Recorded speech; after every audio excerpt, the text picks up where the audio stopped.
Bonjour à tous, bonjour à toutes. Ravi de vous retrouver pour ce nouveau talk au VideoShare Festival.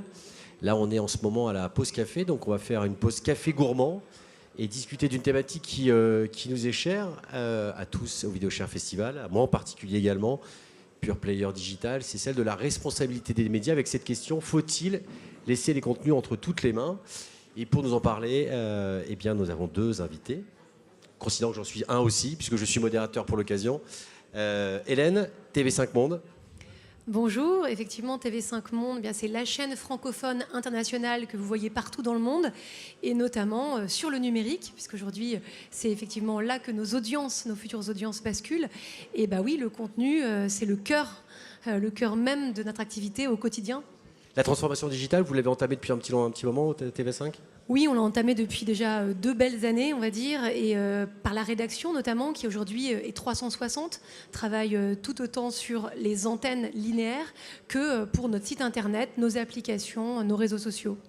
Il y a avec nous également Estelle. Là, on est sur une problématique un peu différente, mais ô combien importante, qui est celle de la com corporate, la com interne, oui. Puisque tu travailles dans une très belle maison qui s'appelle Orange. Orange.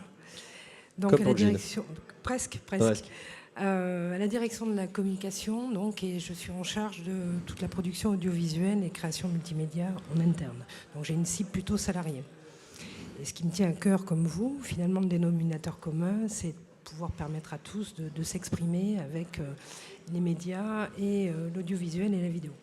On va en parler. Alors, j'ai presque une double casquette, parce que je suis à la fois modérateur et président fondateur et heureux fondateur d'un média qui s'appelle Spicy. Et précisément, l'une des raisons pour lesquelles on a créé Spicy, c'est qu'on s'est rendu rapidement compte que nous, gens de la télé et des médias, on avait longtemps considéré le digital comme un média qui n'était pas forcément très noble. Nous, on passait à la télé, nous, on était dans Télérama, nous, on était au cinéma, nous, on était à la radio. Et le digital, on regardait ça en se pinçant le nez pendant très longtemps. Et on a décidé, donc début 2014, de lancer ce Pure Player Digital précisément pour consacrer l'ensemble de notre intelligence sur le digital. Et l'un des actes fondateurs, ça a été, on a piégé les complotistes. Puisque quand on a soulevé le capot du digital, on s'est rendu compte de plusieurs choses. Le digital, globalement, a 20 ans. D'abord, c'était les militaires, puis ensuite, c'était le gambling, le porno et les conspis. Et c'est vrai que les gens en responsabilité comme vous et comme nous ont mis un petit peu de temps à y aller pour différentes raisons, parce que TV5 était un média traditionnellement audiovisuel qui a fait sa transformation. Orange était quand même dans les tuyaux, un petit peu moins dans les contenus, même si vous avez fait des va-et-vient. Et on s'est rendu compte de l'ampleur du phénomène. C'est une des raisons pour lesquelles on a décidé de piéger les complotistes pour expliquer aux gens du haut, aux gens des médias dits traditionnels, l'ampleur des dégâts. Donc on a créé un faux compte complotiste, Lionel Perrotin. Il n'aimait pas les Arabes, il n'aimait pas les Juifs, ainsi de suite. Il s'est fait plein de copains pour comprendre comment ces gens fonctionnaient. On a créé une fausse thèse conspirationniste. On a inventé que les Américains avaient inventé le virus du sida pour éradiquer Cuba. On l'a mis ensuite en ligne avec une boîte de data scientists. On a suivi le chemin qu'empruntait cette fausse conspiration jusqu'à Dieudonné. Et puis évidemment, au bout de quelques jours, on l'a retiré et on en a tiré effectivement un documentaire. Et du coup, la question de la responsabilité est quelque chose qui nous tient à cœur. Comment vous, précisément, vous essayez d'appliquer les mêmes exigences, j'allais dire, éditoriales, éthiques, journalistiques dans vos rédactions que sur le digital ? Aujourd'hui, la lutte contre les fausses informations, ça fait partie vraiment de notre mission de service public. Donc c'est le travail quotidien des journalistes, il ne faut pas l'oublier. Et donc on est là pour ça. On est, à mon avis, plus utile que jamais en ce sens. Alors effectivement, sur le web, tu l'as dit, il y a le meilleur et il y a le pire. À nous, effectivement, de jouer notre rôle journalistique d'enquête pour démasquer, pour mettre en lumière tout ce qui est intox. Aujourd'hui, on y travaille même en coopération avec les autres acteurs du service public, avec Radio France, France Télévisions, l'INA, Arte, France Média Monde, pour justement mettre en avant le rôle là-dessus du service public. Sur le web, il y a plein de façons de faire. Ce qu'on sait aussi, c'est que les jeunes, aujourd'hui, s'informent sur le numérique avant même d'aller à la télévision. Mais pas forcément sur les médias traditionnels. Facebook étant le premier réseau d'information des jeunes aujourd'hui. Tout à fait. On a beau leur expliquer que c'est un tuyau, ce n'est pas un média, c'est quand même leur premier relais d'information. Et ils sont même assez suspicieux envers les médias traditionnels. Donc on a ce problème d'étiquette. En tant que média, on peut être vu par les jeunes comme quelque chose qui est dangereux, heureux et ça c'est un vrai problème pour nous. Donc comment faire? Une des solutions pour nous, ça a été de donner la parole aux jeunes, à ceux justement qui sont écoutés par leurs pairs, pour aller reconquérir ces jeunes publics. Tu veux dire que TV5 là-haut c'est des vieux et donc tu as pris des jeunes? Non, il y a quand même un transfert. J'ai pas pris des jeunes, c'est pas une histoire de jeunes et de vieux en vrai, c'est une histoire d'écriture et de façon de format. On a créé une chaîne YouTube, un site internet qui s'appelle Les Haut-Parleurs, qui est un média en propre, qui est fait de jeunes francophones partout sur la planète, en Afrique, en Europe, au Canada, partout, et qui s'expriment sur des sujets qui les concernent, avec un ton authentique, frais, en se filmant avec leur smartphone le plus souvent. Mais tout ce travail-là, il est encadré par des journalistes. On travaille avec Fab Lab Channel sur ce programme pour sortir le meilleur de ce que eux peuvent dire, comment est-ce qu'ils s'engagent sur des sujets sociétaux, environnementaux, etc. Et le fait que ce soit porté par ces jeunes en direct, avec une marque média qui s'efface un petit peu, eh bien on voit que c'est un vrai succès. Et TV5 n'apparaît pas en fait, hein, c'est une sorte de fragrance en fait. On apparaît, mais on est derrière cette marque, les haut-parleurs, qui est une marque vraiment qui finalement, ce sont tous des haut-parleurs. Tous peuvent le devenir, ils ne sont pas nécessairement journalistes, ils sont blogueurs, ils sont vidéastes, ils sont citoyens, ils sont engagés, ils prennent la parole sur des sujets qui les concernent. Alors on en propose certains, on les encadre, ils sont tous payés. Et du coup, ce format-là, qui est finalement à mi-chemin entre ce qu'on appelle l'UGC, le User Generated Content, le contenu généré par les utilisateurs, et finalement le contenu purement émanant d'un éditeur, et on est finalement entre les deux, et on voit qu'il y a une case à prendre, que c'était quelque chose qui n'existait pas. Et on est d'autant plus content que ça fonctionne très bien sur le canal Orange, qui a décidé de le reprendre en non linéaire. Remarquable transition. Et donc voilà, je pense qu'il y a vraiment après une distribution à trouver, mais le concept plaît, fonctionne, et on a de plus en plus de haut-parleurs sur la planète. Hélène, juste avant de donner la parole à Estelle, vous avez déjà été pris à défaut chez TV5 par une information dont vous n'aviez pas forcément vérifié la source, ou parce que victime aussi de la dictature de l'urgence, vous avez décidé de diffuser. Si je dis ça, c'est que souvent les médias traditionnels le cachent, alors que même autrefois dans les grands JT, France 2, TF1, on pouvait être abusé, berné. Il suffit juste de dire sur cette info-là, on s'est trompé. Est-ce que ça vous est déjà arrivé, vous ? Alors, pour pas dire de bêtises, je vais dire que oui, parce que TV5 Monde a plus de quasiment 35 ans d'existence. Ce serait étonnant qu'on n'ait pas été tout simplement victime de ça. Ça peut aussi être même le travail d'un journaliste qui n'a pas été forcément assez vigilant. Nous-mêmes, on peut être manipulés, hein, ça arrive. Donc je pense que oui, nécessairement. Maintenant, aujourd'hui, le travail, on est tous très très en alerte là-dessus, et les informations sont vérifiées plusieurs fois. On le voit dans le cadre des attentats, des informations très chaudes, brûlantes. L'actualité va très vite. Twitter est très vite informé. On est tous plus ou moins tombés sur de fausses alertes, et je crois qu'aujourd'hui, tout le monde est plus vigilant que jamais, et encore plus dans le service public où on est très attendu sur ces questions-là. Donc on fait 2 fois les vérifications avant d'annoncer un mort, une revendication terroriste, etc. Donc c'est effectivement, on est tous très en alerte, mais c'est pas pour autant qu'on est exempt d'erreurs. Et là, la question se pose aussi sur des outils de com interne, sur ceux que tu traites toi. Donc je crois que c'est quoi, c'est combien de salariés Orange ? C'est plus de 70 000 en France. Donc c'est quasiment un réseau social à lui tout seul. Oui, c'est un réseau social à lui tout seul. Et donc vous produisez énormément de contenu. Là aussi, la question de la responsabilité se pose. Comment tu la traites ? Comment vous la traitez ? Comment vous avez peut-être évolué depuis ces 2-3 dernières années, notamment depuis 2007 et l'arrivée de Stéphane Richard, où là, il y a une vraie transformation de prise de parole au sein de l'entreprise. Alors, c'est vrai qu'on est en pleine transfo, et alors moi, je suis très fan de ce que vous produisez. On a eu une discussion avec Hélène sur sa marque, qui est une très belle marque, puisque moi, je crois fondamentalement à la possibilité à donner aux salariés et aux gens de pouvoir s'exprimer, et la vidéo en est un moyen. Donc, nous, on vit une phase un peu schizophrénique, c'est-à-dire qu'on sort d'une période assez contrôlante, où finalement, quand on vit au sein d'une marque en tant que salarié, il faut faire attention à ce qu'on dit pour sa boîte, il faut faire gaffe aux chartes graphiques, il faut que l'orange il soit orange, voilà. À une phase où on a envie de développer l'engagement salarié, on en parle tous, donc l'engagement, ça passe par quoi ? Ça passe par un accompagnement, une découverte, leur laisser les moyens de s'exprimer, leur donner des formations pour appréhender l'audiovisuel, savoir filmer avec un smartphone et pouvoir s'exprimer, et leur donner des réseaux sociaux et la possibilité de s'engager dessus. Et effectivement, il y a tous ces débats externes sur les fake news, il faut faire gaffe à ce qu'on dit. Vous avez créé des outils pédagogiques pour les prémunir ou les aider à se prémunir contre cette déferlante fake news qui nous pollue? Ben justement, on crée des formations pour leur apprendre à manipuler l'information, parce qu'au-delà de l'outil, oui, tout le monde peut filmer avec un smartphone, mais on en revient toujours à ce qu'on dit. Donc le propos, réfléchir avant, c'est l'instantané, ça se prépare. Et la bienveillance, enfin, je pense qu'il ne faut pas être trop contrôlant, il faut pas les alerter, les sensibiliser effectivement à la portée de leurs propos, mais il ne faut pas les faire flipper, sinon ils seront figés.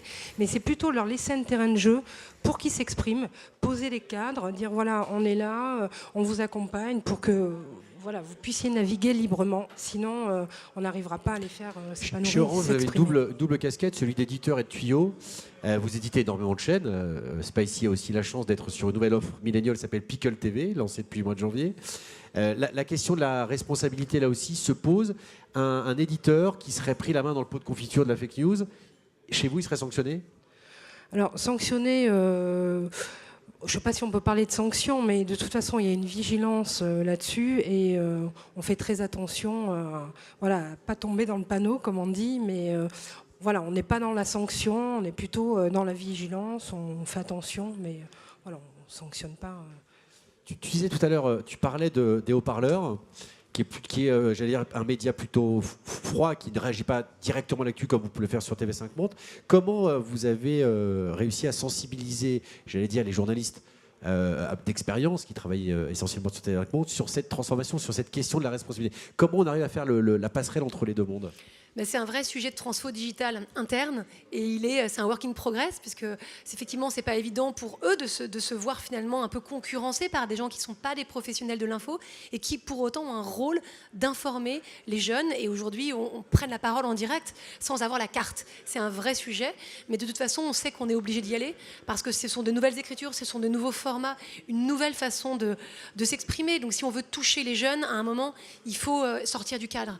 Mais c'est pas évident. Alors une des choses qu'on a fait, c'est qu'on a travaillé avec la rédaction des haut-parleurs, avec Fab Lab Channel, pour s'intégrer au sein des magazines antennes, en faisant du sur-mesure, en faisant des sujets qui peuvent passer à l'antenne. Les haut-parleurs, c'est aujourd'hui un mag tous les mois sur toutes nos antennes TV5 Monde linéaires, partout dans le monde, un mag de 13 minutes qui relinéarise finalement du délinéarisé. Donc on travaille avec les rédactions, avec les magazines, pour leur faire comprendre que on peut bosser ensemble. Il n'y a pas d'opposition nécessaire. C'est-à-dire qu'en fait, la TV digitale, c'est plus une histoire de complémentarité qu'une opposition des deux mondes. Et ce qui malheureusement a mis un peu de temps à éclore. Chez Orange, tu peux me poser une question? Pose-moi une question. Regarde, tu vas me poser une question. Quand même, je peux te poser une question. Dis-moi. Puisque tu as joué le rôle de piégeur avec tes dispositifs, quel conseil tu donnerais après toute cette expérience? L'éducation. Nous, en fait, on travaille avec la Clémy, avec l'Éducation nationale, et j'ai créé un dico des conspis. Et en fait, je fais exactement. On a fait à date entre 500 et 600 collèges et lycées. Parce que le problème du complotisme et des fake news touche toutes les catégories sociales. J'ai été à Dubaï, dans des lycées d'expat où là, évidemment le niveau social n'est pas celui de Sevran ou de Livry-Gargan. Et on se rend compte que ça touche toutes les catégories sociales. Et donc on a créé des outils qu'on a mis sur une plateforme qui s'appelle Tralalaire avec l'Éducation nationale. Et c'est très simple, en fait, on propose aux professeurs de diffuser notre fausse théorie du complot. Ensuite de faire réagir la classe. Et c'est intéressant de les entendre parler. Et alors, qu'est-ce que vous en pensez? Ça n'existe pas. Alors évidemment, à 90%, les gamins plongent parce que oui, j'en ai entendu parler, oui, les juifs, oui, le sida, oui, ainsi de suite, ainsi de suite. Et ensuite, on leur dit, non, en fait, c'était un fake news, mais c'était pas grave. Parce que de la même manière que les enfants passaient entre 2 et 3 heures de leur temps devant la télé, et qu'on a loupé d'ailleurs, je pense, en termes de pédagogie, cette marche il aurait fallu leur apprendre à regarder des images qui bougent dans un cadre dit télévisuel. De la même manière, c'est une nécessité impérieuse qu'on le fasse dans l'univers du digital. Puisqu'encore une fois, ils ne comprennent pas ce que c'est qu'une mention légale. Ils ne savent pas qu'un journal, c'est encadré. Les journalistes ont une carte de presse et ainsi de suite. Ils ne le comprennent pas. Pour eux, ce que dit Facebook est forcément vrai. La deuxième chose qui est très importante, c'est que nous, on s'est rendu compte que quand on a créé notre fausse thèse conspirationniste, ce qui était le plus terrible, c'est que le gamin qui cliquait sur cette thèse conspirationniste, on lui proposait une autre thèse conspirationniste. Le 11 septembre n'a jamais existé. Une troisième thèse conspirationniste, les chemtrails, tu sais, ces traces que laissent ces avions dans le ciel sont des agents chimiques saupoudrés par le gouvernement pour nous contrôler. Et ainsi de suite, ainsi de suite. C'est le côté diabolique de la machine facebookienne. On l'a vu, on l'a révélé sur le scandale Cambridge Analytica qui à la fois pompe nos données et va infléchir jusqu'à contrôler nos modes de pensée. La clé, pour moi, c'est évidemment le rôle d'acteurs publics comme Orange, valeur étalon dans le monde de la distribution des tuyaux, d'acteurs publics comme le service public, TV5 Monde, France Télé, ainsi de suite, d'acteurs complémentaires comme nous, où on peut travailler sur des formats un peu plus hybrides, un peu plus audacieux, un peu plus punk. Et je pense que c'est l'association de ces trois initiatives qui font qu'à un moment donné, la France, aujourd'hui, a un rôle essentiel à jouer dans cette bataille. On a perdu la bataille des tuyaux. Oui. On l'a perdu. Google est bien plus fort que nous, Facebook est bien plus fort que nous, la RGPD, c'est une vaste supercherie, les gens cliquent dessus sans lire. En revanche, ce que nous, on va faire, quand Zuckerberg est passé devant le Sénat américain avec les sénateurs, c'était grotesque. Les sénateurs ne savaient absolument rien, ne savaient pas de quoi il parlait, ainsi de suite. Quand il est passé devant la Commission européenne, face à des gens qui ont une tradition voltairienne de la mise en doute, ainsi de suite, de la connaissance, là, on a vu que le père Zuckerberg, il est devenu blanc comme un linge. Il s'est dit, oh là, les Européens, ils vont commencer à m'emmerder. Donc je pense que dans cette bataille aujourd'hui, il y a une bataille, on a parlé de l'algorithme, moi je parle de l'algorithme éthique, de Voltaire en version geek, et je pense que c'est une... Je sais que le président cher et tendre, le président Macron a décidé d'en faire une priorité nationale, et je pense que c'est à nous de prendre conscience, parce qu'effectivement, moi, mes filles, j'ai 2 filles, quand elles passent devant la télé, elles voient un meuble. Hein ? J'ai l'impression d'aller au puce avec elles. Voilà. Et elles passent un temps dingue, ainsi de suite. Et c'est vrai que c'est notre responsabilité, nous, à un moment donné, de les accompagner, de leur dire attention, c'est pas grave, à l'ère du doute, ainsi de suite, ce n'est pas grave, mais on est en train peut-être de te manipuler. Et là où je te rejoins, c'est que tu me demandais tout à l'heure ce qu'on faisait quand on prenait quelqu'un la main dans le sac. Je pense que pour ce que vous faites là sur l'accompagnement, pour les salariés en entreprise, c'est pareil. La sanction, pour moi, c'est pas la solution, mais c'est plutôt les mettre en confiance, parce que les mettre en confiance, ça va les libérer, ça va leur permettre de s'exprimer et les éduquer. Donc le système que tu as mis en place est super, et ce que tu fais, Hélène, également. Voilà, c'est les amener à se libérer, et tout en donnant des conseils. Mais moi, je ne crois pas du tout à la sanction, justement. Donc, mais le positionnement d'Orange, qui est un coach numérique, est extrêmement important. On a beaucoup parlé des contenus. La manière dont fonctionnent ces contenus, c'est fondamental. Dans le télé, c'était un tuyau, et on était dans une télé. Là, aujourd'hui, c'est comment ce contenu est véhiculé, comment il est ensuite répertorié, comment il est sorti, ainsi de suite, ainsi de suite. Et ça, l'Orange a une responsabilité très forte là-dedans. Et il y a une responsabilité des plateformes aussi, puisque tous ces contenus-là circulent, etc. Donc il y a aussi effectivement, il n'y a pas que les médias, mais il y a les plateformes aussi, comme tu le disais. Et il y a aussi le fait que tout ça s'autorégule, s'automodère en partie, puisque si on forme les jeunes de demain à l'éducation aux médias, ils seront à même de dénicher, de dénoncer, de signaler sur les plateformes, attention, là on est sur de la fake news. Donc je pense qu'effectivement, nous on a un rôle à jouer, mais je pense que les marques complètement pure player comme Spicy devraient être remboursées par l'éducation nationale, au sens où vous êtes beaucoup plus convaincant qu'un média en allant dans les classes. Aujourd'hui, nos journalistes vont dans les classes expliquer pendant la semaine de la presse et des médias à l'école, expliquer comment on travaille. Mais ça, c'est ce qu'on devait faire au siècle dernier. Je pense qu'aujourd'hui, au XXIe siècle, on devrait s'appuyer sur effectivement des pure players en expliquant, voilà, Conspi Hunters dont tu parlais, le travail qui a été fait, comment ça a été fait. Je pense que ça passionnerait les jeunes et que ça en ferait des citoyens alertes. Et ça fait partie de l'éducation civique de demain, cette éducation aux médias, pour lutter globalement contre les fake news. Je crois qu'il faut qu'on rende l'antenne, Magnéto Serge. Donc il y a beaucoup à dire, c'est très intéressant. Donc vous l'avez compris, regardez TV5 Monde, regardez les haut-parleurs, soutenez-les parce que c'est quand même une super initiative. Allez sur Orange, Pickle TV, et les haut-parleurs sont sur la chaîne numéro 31 en France. 31 en France. Et puis, s'il vous reste 2-3 sous, n'hésitez pas à vous abonner à Spicy. On vous fera un joli code promo. Merci de votre attention. On va aller se prendre un petit café. Merci, mesdames. Merci, Antoine.